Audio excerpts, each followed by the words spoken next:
Reciban un cordial saludo, estimados miembros de este seminario sobre literatura de la EMS. En primer lugar, agradecer y reconocer los comentarios hechos por varios de ustedes al cuento de la primera jornada de lectura, La Nevasca. Es maravilloso poder contar con sus interpretaciones, con aportes que nos ofrecen una reflexión sobre la lectura en torno a la condición humana y sobre todo evidenciar esa disposición hacia la lectura que nos permite hallar en ella una experiencia que podemos traer a nuestra vida particular y sociedad actual. De tal manera alcanzamos a comprender que parte de la grandeza de la literatura, en este caso de los cuentos de Pushkin, está en lo que nos dice sobre nosotros mismos, en ese arrojarnos a nuestra propia realidad a partir de los personajes que nos presenta. Los instamos entonces a continuar en este proceso de acercamiento a la literatura rusa, participando con su palabra oral o escrita, lo que cobra importancia para el desarrollo del seminario en la medida de que es la manera como podemos abordar cada cuento desde diferentes perspectivas que terminan nutriendo la lectura que cada uno hace. Respecto a este asunto de la interrelación entre los miembros del seminario, esa correspondencia entre unos y otros, que está mediada por un texto literario en común y un espacio virtual, los cuentos a los que nos estamos abocando tratan precisamente de las relaciones humanas, de lo que significa no estar solos en el mundo, sino hacer parte de una sociedad en la que tienen lugar asuntos como el amor y la muerte, que nos atañen a todos en todas las épocas. Por una parte, en el primer cuento se nos presenta una metáfora bella y dolorosa al tiempo, que es la de la tormenta de nieve, que viene siendo todas esas tormentas que atravesamos todos en algún momento. La culpa, la angustia, la imposibilidad amorosa, el desencuentro, el miedo, la enfermedad, la muerte. Hago un paréntesis para mencionar que la enfermedad de Masha, probablemente a causa de la pasión amorosa y sus peripecias, me llevó a la María colombiana, a la de la novela de Isaacs, que cae enferma a causa de la ausencia de su amado Efraín y que la muerte anula cualquier posibilidad de encuentro entre los dos, sin importar lo mucho que se amaron. Novela que también le pertenece al siglo XIX. Volviendo a La Nevasca, algo que me parece importante pensar es la perdurabilidad de esas tormentas de nieve que debemos afrontar en la vida. Por una parte, tenemos a Vladimir, para quien la nevasca duró hasta la muerte. Por otra, para Masha y Burmín, la tormenta cesa, la niebla se disipa, e irónicamente, el camino trazado por Vladimir para realizar su amor queda truncado de manera definitiva para él, pero le queda abierto a otro, a Burmín. Sin la historia entre Vladimir y Masha, no existiría la historia entre Masha y Burmín. Pushkin nos hace pensar en ese abismo al que todos estamos arrojados al no poder controlar el vasto conjunto de situaciones que pueden acontecer a nuestro alrededor respecto a la realización o no de nuestro deseo y de nuestra vida en general. El abismo de la incertidumbre, del no todo está ganado o no todo está perdido, de todo lo que puede suceder y cambiar el rumbo de las cosas de manera abrupta sin que podamos hacer nada al respecto, sea para nuestra felicidad o para nuestra desdicha. Ahora bien, vamos al cuento que nos convoca en esta ocasión. Nuevamente se trata de uno de los relatos del conjunto de cuentos del difunto Iván Petrovich Belkin. El sepulturero, escrito en 1831, narra la historia del sepulturero Adrián Prohorov. Este cuento mantiene una estructura similar al primero.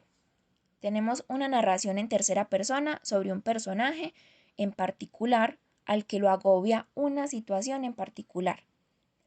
El relato nos va a llevar hacia un final en el que el efecto sorpresa irrumpe al desenvolverse el personaje central en una situación inesperada que tendrá feliz término. Si en la nevasca teníamos a la mujer joven enamorada, cuya relación con el amor estaba dada según el sentimentalismo e ideal romántico de las novelas francesas con las que había sido educada, en este tenemos a un hombre cuyo oficio, el de sepulturero, lo mantiene en una relación especial con la muerte. Y ese es el problema que esta historia nos arroja. El epígrafe que dice, abro comillas, ¿acaso no vemos ataúdes cada día, canas de un universo en decrepitud? Cierro comillas, de Dersabin, me hace pensar en una cita que me parece pertinente mencionar porque bien pudo ser también el epígrafe del cuento. Abro comillas. A veces, cuando uno se despierta por la mañana, cree que la verdad está allí, al lado de la cama. Para ser más exacto, una tumba con algunas flores marchitas, abierta, esperando. Cierro comillas. De la correspondencia que Franz Kafka escribió a su amada Milena. Todos los días nos enfrentamos con la muerte, una bastante evidente, la del otro que muere, ya sea porque deja de existir o porque el paso de los días lo envejece. Otra, menos evidente, tal vez porque tratamos de evadir todo el tiempo, pero cuya presencia está en nosotros de la misma manera que está nuestra sombra, la muerte propia. Detrás de esas muertes que vemos todos los días está el sepulturero, está un Adrián Prohorov. El cuento nos introduce con la mudanza de Prohorov, quien se va de un local a una casita donde podrá vivir cómodamente. Todos sus bienes son llevados en 4 viajes hechos por el carro fúnebre. 4 veces el coche y los caballos van en procesión de un lado a otro como llevando 4 cadáveres. Pero se trata de los enseres del sepulturero, solo eso. Bienes que Prohorov ha conseguido gracias a la muerte de sus clientes. Lo mismo la casita nueva, conseguida gracias a la gente que ha muerto y cuyos familiares han pagado por sus servicios. Prohorov vive de la muerte. Si no hay muertos, no hay enseres ni hay casita. Esa es la relación de él con la muerte. Que le llegue a otros para él poder ganarse la vida, como decimos coloquialmente. Además, a Prohorov le correspondía el papel de ser quien hiciera eso último que necesita la gente, aunque ya no sean gente, sino cadáveres, su ataúd. Nuestro personaje, a diferencia de los sepultureros de Shakespeare o Walter Scott, dice el cuento, no era un personaje alegre, sino uno de carácter parco, sombrío.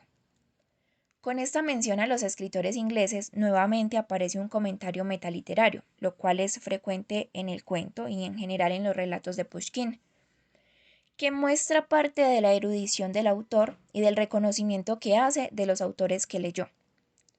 También hay allí en el inicio de ese párrafo un comentario en el que el narrador se dirige directamente al lector, es decir, los lectores estamos siendo tenidos en cuenta dentro de la narración. En esta relación que tenemos con la muerte de otros, siguiendo con la secuencia narrativa del cuento, se nos deja ver que cuando se requieren los servicios de un sepulturero, la actitud de todos los dolientes no es la de la tristeza, sino que puede ser la de la fortuna. Todo depende de la relación que esos muertos tuvieron en su vida con quienes fueron sus seres cercanos. Esto es una reflexión para nosotros que está dispuesta de manera clara, profunda y extendida en La muerte de Iván Ilich de Tolstoy. Somos las relaciones humanas que hacemos, somos esos con los que nos juntamos. Ahora, ¿a qué se debía la triste meditación de Prohorov? ¿A que no se murieran suficientes personas o a lo penoso de un oficio en el que tenía que esperar una muerte para obtener dinero? Pensaba en Trujina, una moribunda que a pesar de su deplorable condición de salud no moría. Y lo peor era que estaba lo suficientemente lejos como para que sus familiares no buscaran a Prohorov. sino a un sepulturero más cercano. Que se muera y no me busquen a mí. Qué desgracia para nuestro sepulturero. Después de esto, Prohorov se anima a ir a la casa del alemán Schultz, su vecino, que lo invita a departir en una velada en la que van a compartir varias personas, y allí acontecen dos cosas. Por una parte, la indignación que siente Prohorov cuando los demás invitados bromean con su oficio, como cuando le piden, por ejemplo, que brinde a la salud de sus muertos. Y la otra tiene que ver con los efectos del licor. Toda la angustia que siente Prohorov, sumada al estado de alteración de su conciencia, dado por el alcohol, lo llevan a una embriaguez en la que sueña con Trujina. Sueña que Trujina ha muerto, pues ese es su deseo, que muera esa mujer y sus familiares lo busquen para sepultarla. Pero en su borrachera y enojo, también pensó en invitar a su casa a celebrar a sus muertos, a los muertos que eran los únicos que tenían consideración con él. Eran de quienes él vivía, mientras que los vivos solo se burlaban de él. El sueño se convirtió entonces en pesadilla, pues aparecieron las figuras de todos esos muertos a quienes evocó en medio de su borrachera, esos muertos a los que había hecho el ataúd a lo largo de su vida. La felicidad que sintió en su sueño por la muerte de Trujina, a la que le podría hacer el ataúd, se convirtió en la confusión de ver a todos esos muertos a su alrededor, a los muertos de su vida. Y así como sentía a la multitud, o mejor, como veía a la multitud de vivos en la fiesta, que lo señalaban, que se mofaban de él, que lo deshonraban, los muertos en su pesadilla lo cercaron en rechazo a su actitud contra el esqueleto que lo abrazó. La vida de Prohorov estaba marcada por esos muertos. En la experiencia onírica, aparecieron todos como el recuerdo aparece en el estado de conciencia. Desde lo profundo de su ser, desde su inconsciente, su angustia se hizo imagen y experiencia tormentosa. Finalmente, Prohorov se despierta. Todo ha sido un sueño, no ha muerto Trujina, pero tampoco es cierto que se aparecieron todos esos muertos en su casa, lo cual resultaba bastante tranquilizador. Sin embargo, queda claro que esos muertos tenían vida dentro de él. Este cuento nos lleva a preguntarnos sobre la relación que tenemos cada uno de nosotros con la muerte, sobre lo que significan o significa la muerte de otros para nosotros, y lo que creemos que significaría la propia para quienes son cercanos a nosotros. Y más allá del tema concreto de la muerte, ¿cuáles son las angustias que tenemos? ¿Cuál es el sentido de nuestra vida? ¿Para qué vivimos? ¿Acaso, como en el caso de Prohorov, para esperar la muerte de otros? Esperamos que este cuento haya sido motivo de inquietud para todos ustedes. Hasta pronto. Muchas gracias.